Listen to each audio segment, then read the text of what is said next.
is not, there it is. All right, there it is. We're good to go. Just trying to fight me again. Hey, everybody. I hope that you're able to join us for our conversation. I know that folks will be dropping in as we go inch by inch in today's discussing our today's topic, that is. Terry and I are going to open up Pandora's box of a different kind and talk about elders, primarily from the perspective of an evangelist in this sense, breaking down the deep need and congregational context for them, talking about the character of shepherds, overseers, the work that they do, highlighting some of the process aspects. It's a complicated mix of subjects that we're going to break down. Terry and I are joking that we'll probably spend at least 3 sessions on this. It might be longer than that. We're, again, as always, we're 2 gospel preachers who like to talk. And so those things aren't in the favor of us making these things brief. That's not our skill there in that regard. So let's go ahead and say, hey, Terry, how you doing? Hey, man, how are you doing? Good to see you this morning. Good to see you. Let's get right at it. We had a question dropped to us, I don't know, probably about a month or more ago, and it was not prioritized. The individual who asked us, we told them we weren't going to be able to get it to it right away, but now we're opening up that box. And it piggybacks on some of the reasons why Terry and I felt it was important to have these conversations with a larger audience than just he and I. In many ways, I think Terry will quickly agree with me on this, congregations of God's people as they worship together all across the globe suffer at times through eldership issues, leadership issues, and both of us really deeply believe that's an area where our preaching work is needing to improve, I think, as gospel preachers in the mix. Further than that, congregations of God's people desperately need shepherding, but how do we get there is one of the big challenges. So, Chair, let's go ahead and we'll start with our first bullet point here and talk some about the need for elders in the work of the Lord and some of the things that would be kind of tied together with that. Well, let me say that I think the issue of elders is one of the reasons, again, like you and I, and the state of leadership in the church in general is one of the things that maybe pushed for the development of this page and this work. And as our not only thoughts and understandings of that have changed over the years, I think it's something that's important for us to kind of look into. I want to first acknowledge that my understanding and your understanding may not always be in agreement, and we know that, and we hope that what's more important than anything here is the discussion that will come from this, and hopefully iron sharpening iron across the board. I also want to acknowledge, at least in my standpoint, and I know yours, that I am standing on the shoulders of many people in my understanding of these things, men like Max Dawson and Roger Schaus and Don Truex, some of his teaching, also Tom Hamilton. They've influenced me greatly on my understanding of the things we're going to talk about today. And probably not just today, but probably for the next, I would guess, close to a month if we just do this successively. Because, we talked about the planning last week. What easier thing to do to plan for us here than to continually just talk about elders for the next month or so. So we begin with the need, and I think this is the first area that we as the church in general get this wrong. I've always found it amazing that in Acts chapter 14 and verse 23, it says that they were able to appoint elders in every place. In what we would describe as the infancy of the church, they were able to find qualified men. And yet here we are almost 2,000 years later, not quite obviously, but close to it. And I would say in my understanding, until especially I see more elders now, but previous to that, in the last maybe 2-3 years, I would guess that more than half of the churches of Christ don't have elders. And that's always bothered me. I think one of the things to keep in mind is this was God's plan. The church needs elders. And I think one of the things that really has caused this problem, by the way, well, there's a couple of things I'll throw out there, then I'll let you pontificate on all of that. Here's your $5 word for the day. One of those is our societal influence of being Americans in democracy and feeling that we need a voice in everything.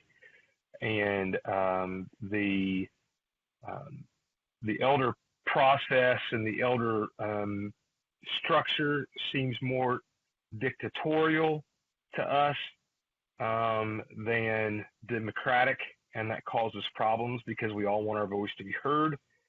More so than that, there has been, at least in my lifetime, there has been this tremendous idea presented out there that the church in these kind of cases needs to be safe. This concept of being safe is a popular concept. In regards to elders, how that's been applied is, well, you need to be careful that you don't appoint unqualified men. And so in order to avoid that, it's safer not to have elders than to have elders who aren't qualified. I want to challenge everybody who's ever used that kind of thinking to just ask you this. Why is it safe to not follow the pattern clearly established by God of elders in every congregation? Why have we determined that that is the safest route? To adapt our own process, which, by the way, whatever model that is in the absence of an eldership, is what we normally call being unscripturally organized. We admit, scripturally unorganized. We admit that we're not following the pattern in either one of those descriptions. Right. Why is it safer not to have elders than it is to appoint a man that maybe you look at and you might have some slim concern, but not a true scriptural objection? You and I both know a lot of cases like that. Yeah. And well, let me jump in with a couple of things before we get too far from one of the things I wanted to say. You mentioned some very excellent instructional work by men like Max Dawson, Don Truax, especially a particular conversation between those two guys that was just top shelf. And we'll probably drop a link to that again. By the way, there's some issues with technology today, so Terry might pop in and off as his connection feed kind of struggles. I might have some issues too. We haven't figured out why the gremlins are growing today, but they're in charge more than we are. But I wanted to add that, my initial grafting into the body of Christ allowed me the connection with some fantastic men who were serving as the elders of the Sunnyvale Church out in California. And in an uncommon way, they took someone who really didn't know what they were doing across the board and treated me as part of the family day one. And so a lot of the ways that I think about elders were refined by their character and commitment. And then a couple of guys up in Tennessee that were the shepherds there for a very long time. We worked together very well, and they handled their task quietly and carefully and did their work without the desire for praise or adulation, and they demonstrated service to their brethren in an excellent way. And so part of my perception of this is kind of thinking about those things in contrast to what Terry talks about. And that's kind of where we're going to kind of merge here on this need side of things. Congregations will exist for an unspecified amount of time without shepherds telling themselves everything's okay because we really only have one guy who we think is qualified, and it's always one guy. There's like, well, this guy's qualified, but nobody else is.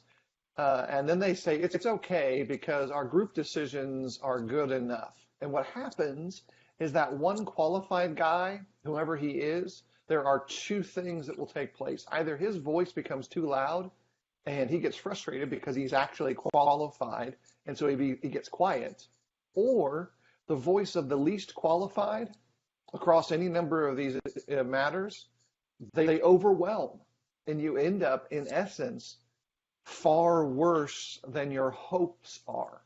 Your hope is that everything's going to be okay.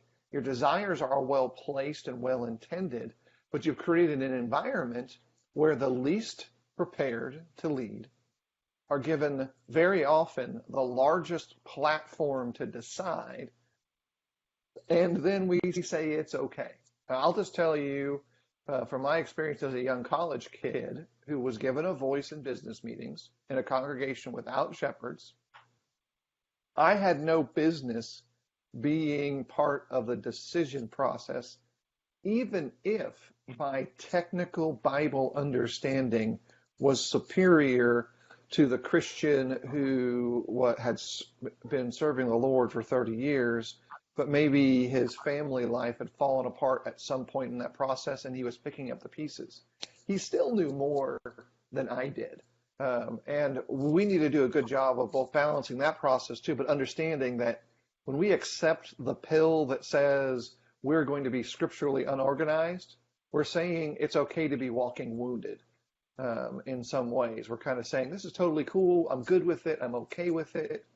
And in many ways, you're not. And you're going to have to learn to mature enough to trust someone who may not be just like you. Because that's part of this process. I think a lot of times the big issue is, I don't trust that guy because 5 years ago he said this. And then that means that 10 years from now, he's going to say that, and we're going to be stuck with him. There's this frustrating thing because, and it's also no surprise that culture influences our decisions. Wherever Christians are, the culture that surround them influence their behavior, for sure. That's even more of a need for elders, is to come up in that context when we need to be able to have maturity to push out those cultural influences. So I think it's just. Let me say something to what you said. What's really interesting about the elder issue is when we don't have elders, and this is the way I described what you said about other people having influence. When we don't have elders, for whatever reason, and usually it's like I said, I hear it described as a safe thing, like we're in this safe zone. What's interesting about that is that inevitably what happens is we end up qualifying everybody in some sense to be an elder. Yeah. It's very counterintuitive when you think about it. We only have one guy that's qualified we think of, so we're going to make all 20 guys qualified to make decisions. Right. And that's to handle the stress of it and all that. Yeah, and by the way, part of this problem is that what really men deal with in the absence of elders, the business they deal with, isn't even the elder work that's so important to the church usually anyway. Very little spiritual shepherding goes on in the absence of elders, which is, we hope to talk about this today or in a future broadcast, which is really what the focus of their work is. The focus of their work is not who's going to teach and how much we're going to spend on each budget item and whether or not we're going to pay somebody to mow the grass or not mow the grass and how far that extends and how much we pay the preacher. You know, those are all pretty administrative tasks in the whole scheme of things. And elders' work is a whole lot more important and much deeper than that. But we, in the absence of elders, we reduce everything to this. Everybody's qualified to make those decisions, which quite frankly are more deacons' work than elders' work. And at the end of the day, then when we finally get elders, this is part of the problem when it comes to why elders are so ineffective. We take that same model of business decisions being the elders' work into the eldership, which then continues to have this vacuum of shepherding that exists that nobody is filling except for the preacher. And where that affects us, because I'm on my soapbox now and connect it all together, is where that affects us is then we step into that spiritual leadership role because someone has to do it and the elders are deaconing. And then that causes a conflict when the preacher has influence, and then there's inevitably becomes accusations that he's trying to do this or he's trying to do that. When most of the time all he's trying to do is fill a void that needs to be filled of spiritual teaching that has to be done. And all of that's really created because we don't fully understand the need for elders, and we think it's okay to operate in this safe space of having none. And I got to tell you, and then I'll be quiet again, where this is really impacted. Where this is really me again. Yeah, where this has really impacted me is understanding that need for eldership is, and how big of a need it is, has forced me to a degree to rethink how I view those passages in 1 Timothy 3 and Titus 1, because part of this problem is we are so in tune with it's safer without, and I want my voice, and all of those complicated reasons that we've turned those things into a list of disqualifications rather than qualifications. And when you really understand the need for elders, the deep need for elders in the church, you will look at that list, those two lists, very differently as a reason and as a way to find men to serve rather than a way from keeping them to serve. And what that really means is you may come to a different understanding of some of those qualifications than you used to have or than you were taught growing up. And I think that's why it's important to start with the need. We need elders in every church. And I go back to what I said at the beginning. I am amazed in the infancy of the church they could do that. But 2,000 years later, we seem to find that so difficult. There's a lot of factors in the difficulty side too that are certainly interactive of divided brethren in one local area as a big issue where you've got far too many congregations that kind of fight for airspace. Joe Scarborough dropped a comment. I want to make sure we address this really quickly. He talks about congregations that are reluctant to have elders again because of spiritual food poisoning in the past. And I use that illustration very intentionally because you think about how if you go to a restaurant and the last time you were there, you got super sick, you're not going to either order the same meal again for sure, but you may never ever go back there. And that's how we react to shepherding issues because, we had bad shepherds, or I didn't like what they said or did, or their decisions didn't match my desires, or they were really awful. It doesn't matter what we're talking about. We get reluctant to trust again. And I think one of the conversations in the last couple of years I had was with Larry Jones, who's one of the elders at Embry Hills. He talked about part of their process. And their process is an ongoing process to qualify men to serve. He didn't start it. He's a participant in it. And what happens is if somebody is identified in their regular process of considering men to serve as elders, and they're like close or maybe growing, they're younger in the faith, younger in physical experience, a couple of the elders will sit down with him and say, hey, look, this is where you're at. A number of the families here have identified you as someone they trust at this point. But it's not an overwhelming number of the flock here. And we thought it'd be good to encourage you to grow here, here, and here. That's a different thing than saying, you're not qualified, you're off the list, but we're not going to ever talk to you again.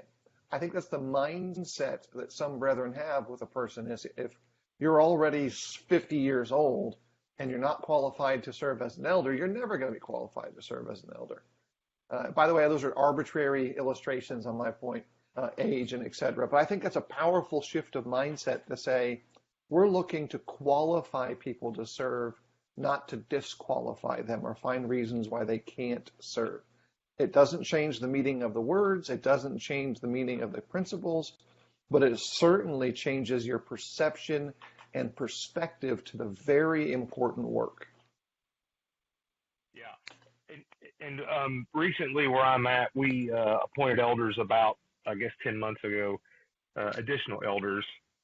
And it's interesting, we use that same process. And I've been involved in two places now. One place where that did not occur. In fact, it somewhat occurred, this idea that you're not qualified and won't be an elder. And then comparison to here where it is, hey, here's the things that you have been identified that you need to work on. And we want to mentor you through that. We want to help you grow in those areas. You know, one of the other issues I have with us not having elders is not only do we not have elders, but we've not done anything like that in most places to train the next generation of leaders to serve in that capacity. And that has to change as well. And all of that, I think, is connected to this idea of understanding this deep need. Understanding a deep need for an eldership will make you view things differently, including how you raise up the next generation of leaders. And all of that is just deeply important to the church. And we've got to change how we view this subject and how we view the necessity for spiritual leadership in local churches. That has to change. Yeah, you think about it this way. We're willing to talk about having a youth-focused weekend where it's about strengthening the faith of young people. We're willing to talk about marriage-focused weekends. That's a great, these are all great things. We're willing to have focuses on certain doctrinal topics and say, this weekend we're going to discuss the deep need of this spiritual issue. I want you to think through, and this is for everyone who might be watching, folks might watch later, how often have you heard or seen someone say, what we need to do is get a foundation built that trains people to lead flocks of God's people? That's a long process. You can't do it in a weekend. I get that. But there's very few men who really had that experience congregationally. They may have gained leadership in secular environments, but within the context of local churches, it seems to be a pretty rare setting. And I'll tell you, that then creates a struggle where people are developing leadership concepts and leadership principles in the corporate setting, and all they do is fold them right into the local church. They say, well, this is how we did at job 743, and that's what I know how to do, so we're going to do that here. There's got to be some more direct, hands-on mentoring between present tense shepherds and those who are building themselves into it. And I'll add one more category of comparison of growth.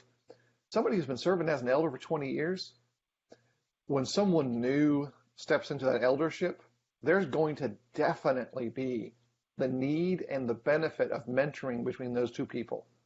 If you got someone who's been an elder for 20 years, and you got someone who's doing it for one day, you think they might have a different perception of the work? Well, they do, but they can both strengthen each other because the newer guy might know some stuff that the older guy hasn't experienced in the culture of his experiences, his background, and his time.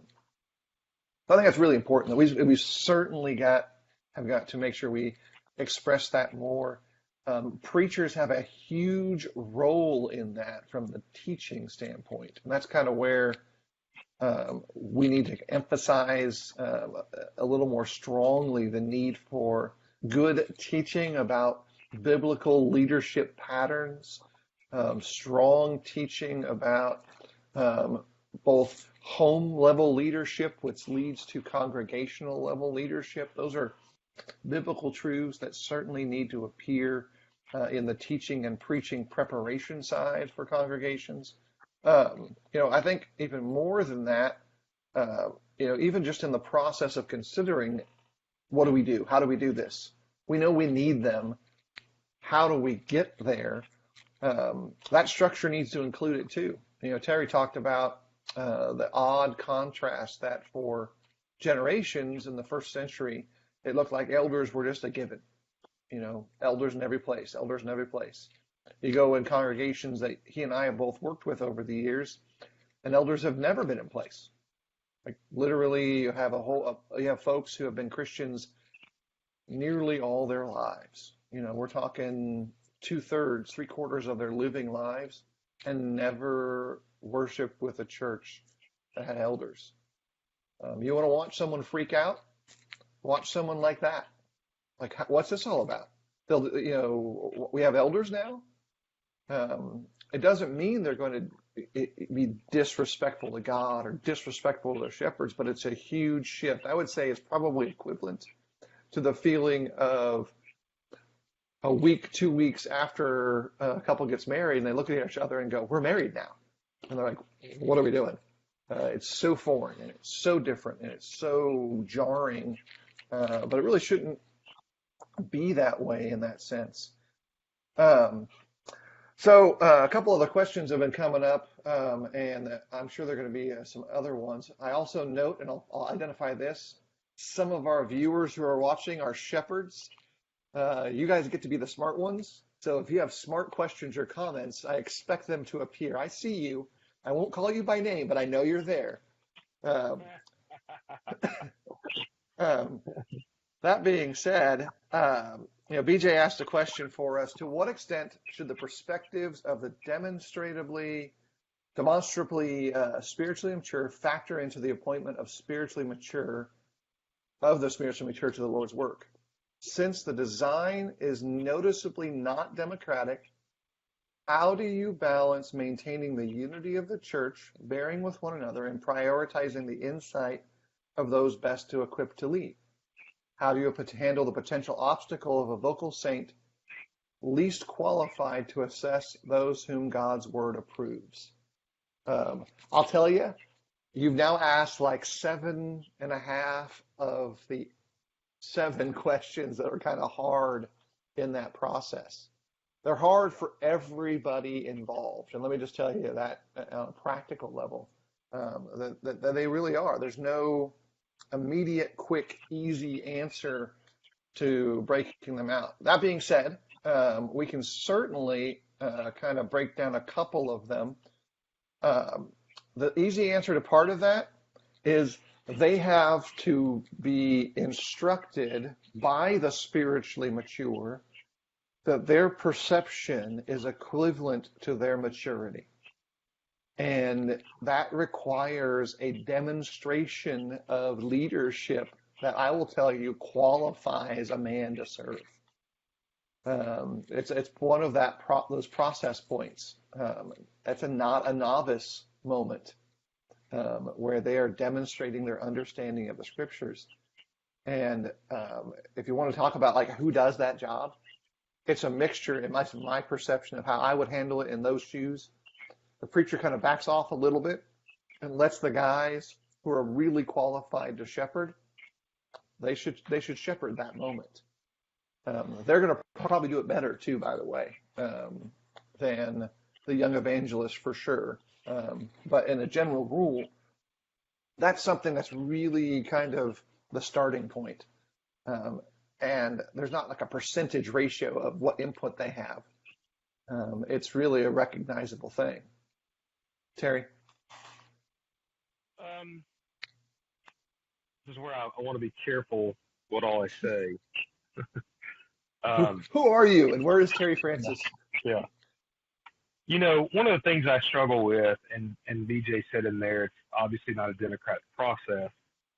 I'll admit, I think when you combine this process with the process of Acts 6 of choose from among yourselves, I think there's some biblical pattern there of the involvement of members. I think it's hard to get past that. I also realized that Paul wrote to Timothy and Titus as evangelists in places without elders to be involved in that process because even in their youth, they were viewed as having a level of maturity to apply these things. And so there's that issue as well. I think the thing to keep in mind is you cannot maintain the unity you need in a congregation by going out there and telling somebody they're not mature enough to be involved in this process. So from that standpoint, they have to be involved. And so the best way to handle that is a lot of prayer, that things will be done in the right way, and that as you as the evangelist and the existing elders or even the prospective elders teach and discuss openly what would qualify a man to serve in that way and their desire to serve in that way, that person who may not be at the maturity level and spiritual understanding that others are can be lifted to that understanding through the process. Yeah. And because what that will accomplish is what we want, which is a sense of unity and peace that will exist among the congregation behind those men. I do think that there is a part of this process where we have to establish to a degree that there are some times where you need to stand down on your objection to a man. And I know that's not a popular thing to say. That objection, by the way, I'm not saying if a guy's not married, you stand down. When there are obvious scriptural objections, you can't stand down on that. But, you know, the guy that says he's not without reproach because you should have seen what he did 15 years ago, you need to stand down on that for a lot of reasons. And all of that, I'm just saying this process has to be peaceful. It has to be unifying. And a lot of that requires all of us to get out of our own way in regards to that process. And I think that's my biggest answer to all of that. Right. And to use a lot of prayer. And I think, by the way, let me say to my preacher brethren, it is our job in this process to help make it as peaceable as possible. I mean, it is our job to be peacemakers. And so in this process, when there are things that get difficult, it's our job to go into those discussions and try to make peace where they are, and try to explain and find a resolution that maintains the unity and peace that the church needs. That is our most integral role in this process, I believe, is the process of being a peacemaker and how we handle these things. There's a balance there, and I'll step down a little bit off my soapbox and talk about it from a different perspective for a second. When you're thinking through the qualification rather than disqualification of a man, and you're making the distinction of what is a immature-minded objection, you're going to have to be careful about that too, because, like Terry points out, that heart is a developing heart. You don't know it's hard to determine why it reached a point where you're like, yeah, that guy needs to grow some to be with us, like to be wherever we need him to be on board. And that's a process of time. You don't want to have those who need shepherding go off into the world because you appoint shepherds. That doesn't mean you lessen the standard. It doesn't mean you don't appoint elders. It means that you're going to slow the process down to a point that each of those objections or concerns are given the emotional space that they need. And that's, I'll tell you, and this is why I'm off the soapbox. I serve as one of the shepherds for the Eastside Church here. The process of appointment into that role is easily, without question, the most humbling experience if your desire is to serve. If your desire is to be known as an elder and just not have business meetings and check off some lists and tell people what to do, it does not affect you at all. But if you really want to serve your brethren, I'm going to tell you, your whole life is going to be compressed into conversations where your weaknesses are exposed. They should be. And you're going to need to explore them in an open way. But if you do that, the turnaround is amazing. You are better. Your brethren are better. And it's a worthy work.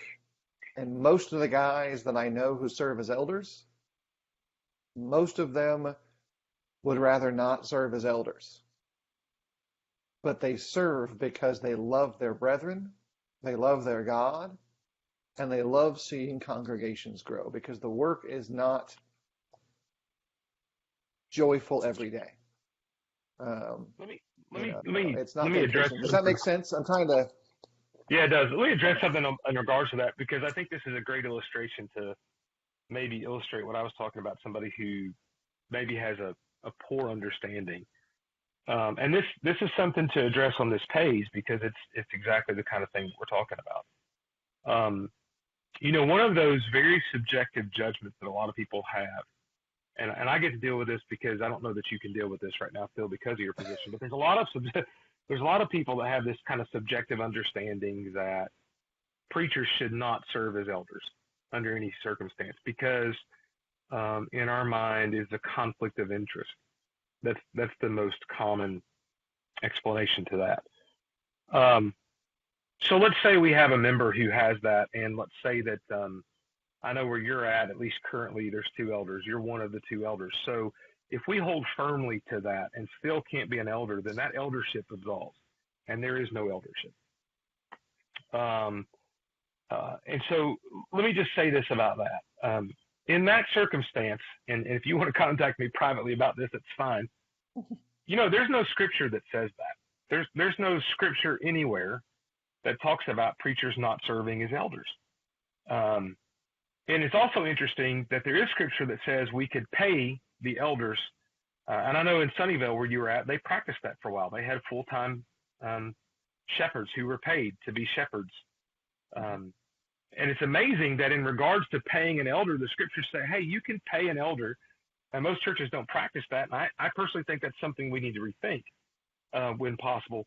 But it's interesting that it's not a conflict of interest in that passage to pay the shepherds to shepherd, but it becomes a conflict of interest in our minds to allow the preacher to somehow be involved in his employment and his pay, when, by the way, you'd have to view, if that's how you view the preacher, you'd have to view a paid full-time shepherd the same way.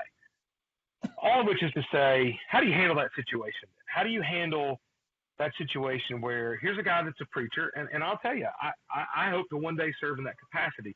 I know that in some places that's probably not something that will happen because of this understanding that should never happen. How do you handle that? We'll go back to what I said earlier. A lot of teaching, a lot of prayer.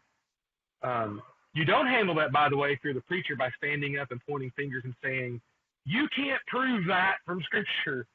But you do sit down and you say, okay, let's look at the Scriptures say about this and show me where you get this understanding. And let me show you where I get my understanding. And you come together and hopefully, like every subject in this, you look at what the Scriptures say and then you come to a reasonable conclusion from the Scriptures.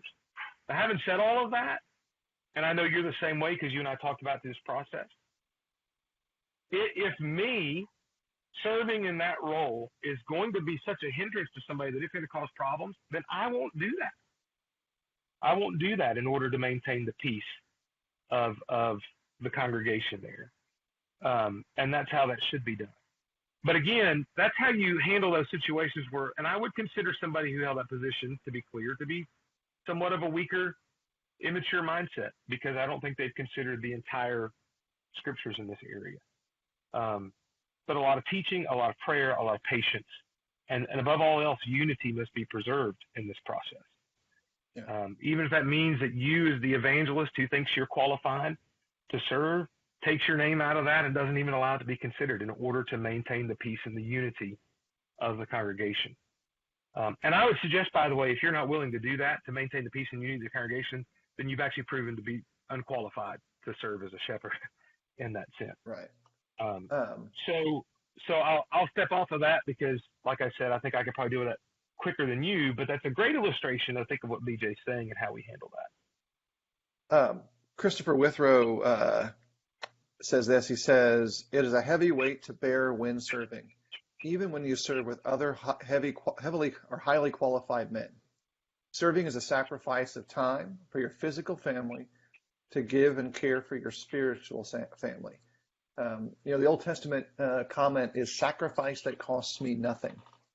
And I'll tell you, for many guys who preach, many guys who are highly involved in their communities, who are deeply concerned with the spiritual well-being of their own immediate family, it is probably, in my experience at least, one of the big bars that people have to cross over to commit to the task. There are great men that I know that are holding off serving in shepherding roles because of concerns they have in the shepherding of their home.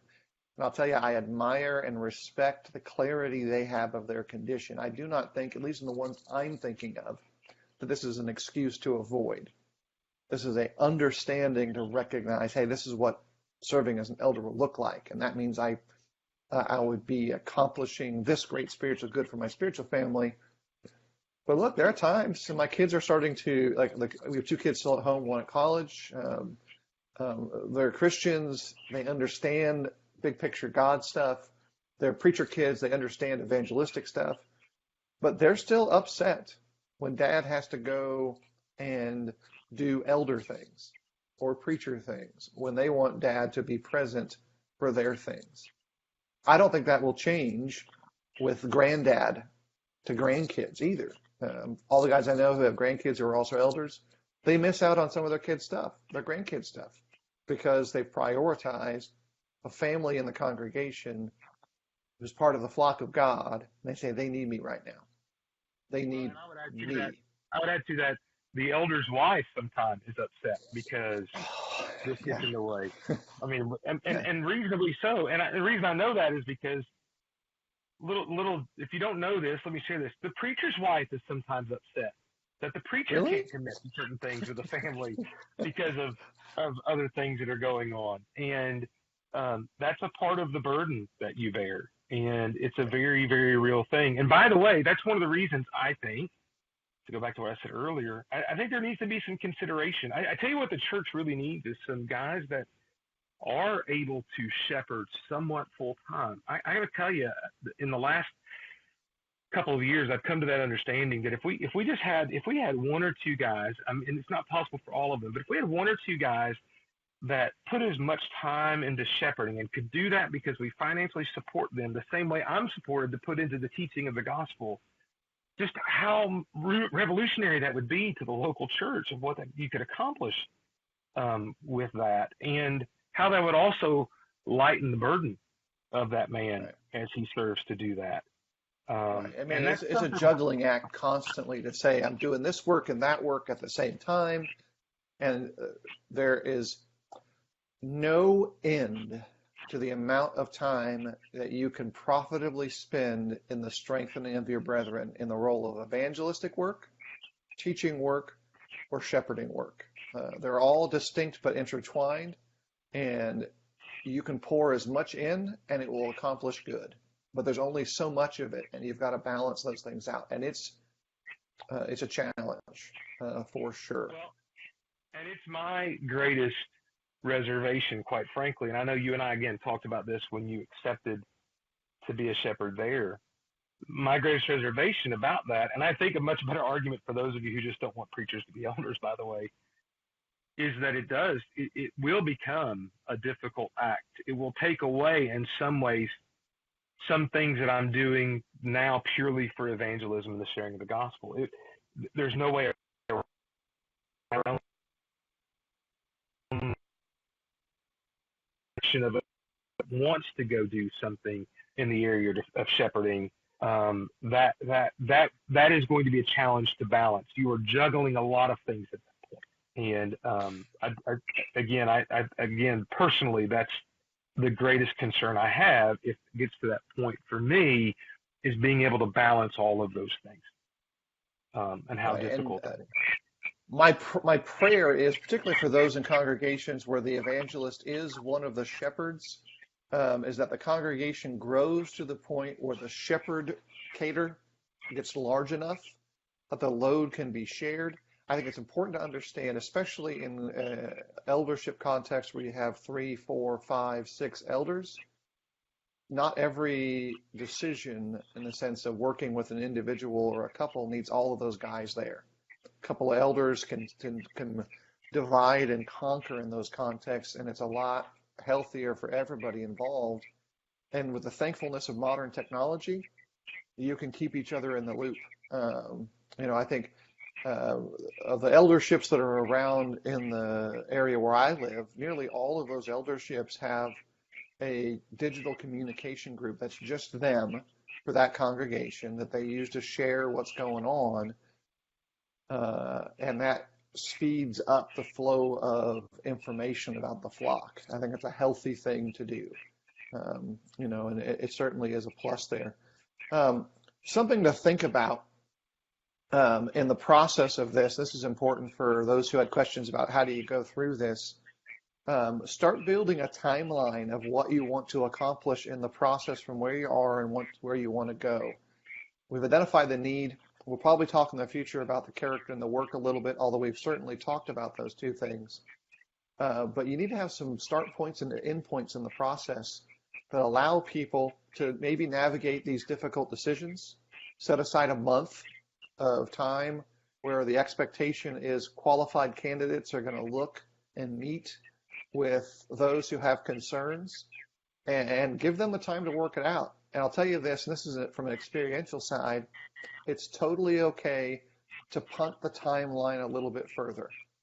and say, hey, let's take 2 more weeks. It'll be okay. The idea isn't we're going to punt it indefinitely and we're never going to have elders. It's I did not have satisfactory conversations where I felt I understood where the questions were, and I'm not satisfied with the answers.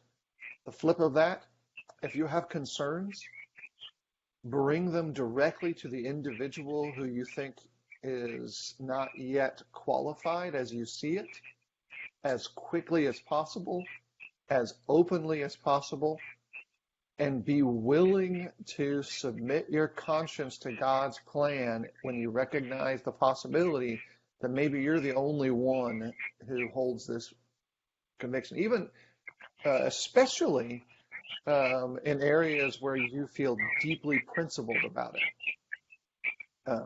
I think it's important to include that in the process. It doesn't mean that you will not bring the objection up. It means that you've laid out a timeline that includes some space to talk about it in a healthy way and a willingness to submit to your brethren for the good of the flock. I think that's part of the process that kind of has to be there too. Yeah, I want to say this about the appointment real quick because I know we need to wrap it up. And I'm just going to introduce this, and I'm sure we'll talk back to this at another broadcast.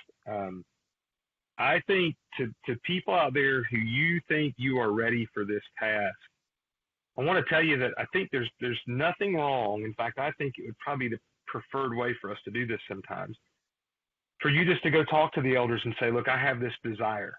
I have the desire to serve in this capacity, and I think I'm qualified, and I'd like to be considered for that. Now, they may look at you and go, we don't think that you are qualified, and here's why, but we want to work with you. And you have to be willing to accept that. Realize that when you do that, you're opening yourself up for the scrutiny and the microscopic kind of judgment you're going to go through. But I do think there is a point of this where when you have that desire, we make a big deal out of that. But in most places, that's not how we allow these doors to be open. But if you have that desire and you believe you are qualified, I think you should feel free to go and express that in a way that is positive and saying, I desire to serve this way. Because I got to tell you, what happens so often is, what happens normally to find elders is we set an appointed time to look for guys, and we spend most of that time trying to convince the guy of his need to have the desire. So if you have that desire, and I would tell you that you should, the amount of work that it will take should not cause you not to have that desire. If you have that desire, feel free to express that to the existing elders or to the men in that case. Sometimes that's the very thing that needs to happen in order to spur that on, to grow that leadership. And so in the appointment process, I think that's one of the things that's most often not practiced, but is most needed to be practiced, is a man saying, I am willing to serve this way, as a somewhat of a catalyst to that process. Here's a way to think about it. And I talked before about the heavy weight and the lack of, I would rather not have this weight on my shoulder aspect of it. But here's a kind of a same stream, other direction idea. We want our congregations to be a place where people want to be part of them. I want to be part of that group. I want to go to worship. I love worshiping God there. I'm encouraged by it, etc. We want that. If you think about desire for the role of for the work of an elder in the sense of, I want to work with the guys more closely who are shepherds now. I want to be sharpened by them, and having that closer shared labor work is going to make me a stronger servant of God because I'm going to profit from them, and I want that. I think that's part of the desire side of a person who wants to be a shepherd, is that it will make them more usable and useful in the kingdom. They will become more like Christ in that context. And I'll use an illustration on a very personal level.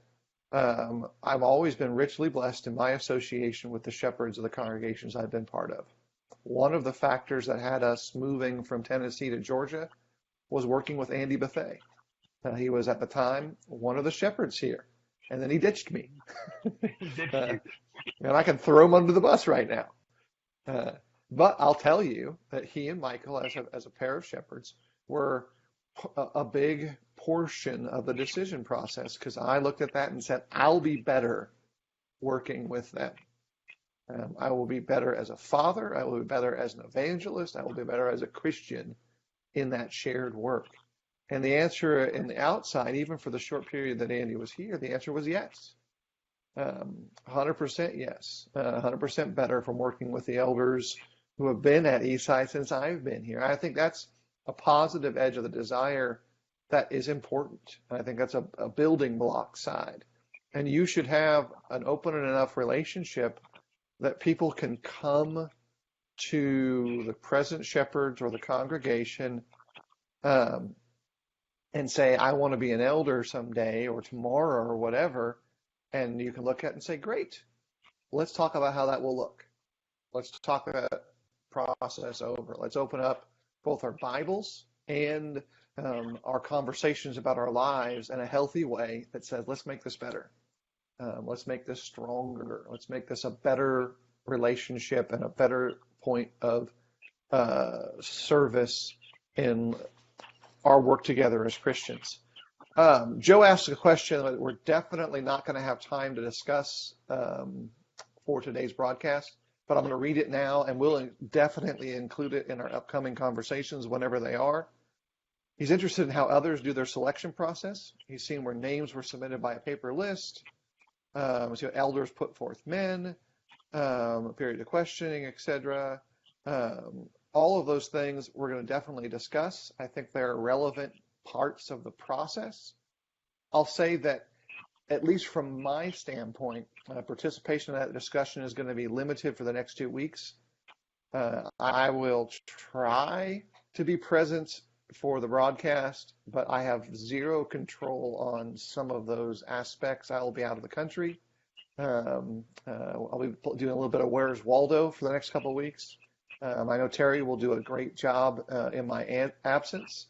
And I'll probably pop up onto the interwebs a couple different ways over the course of the next couple of weeks. Terry, any last parting shots before we finish out for today?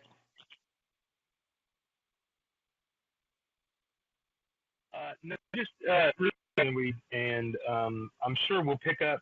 You and I will talk, but I may pick up just and continue on with the character discussion next week, and just kind of knock some of this stuff out, and we'll just see how that goes. But wish you the best in your trip, and hopefully you can join. But if not, we certainly understand, and look forward to hearing about how great that is to see those places.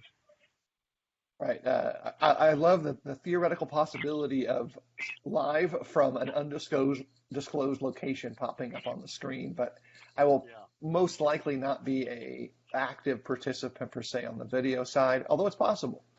I just simply don't know what that's going to look like. And so Terry will be in the driver's seat, at least for the next 2 weeks. Thank you, everybody. Thank you for your great questions. Love the participation today.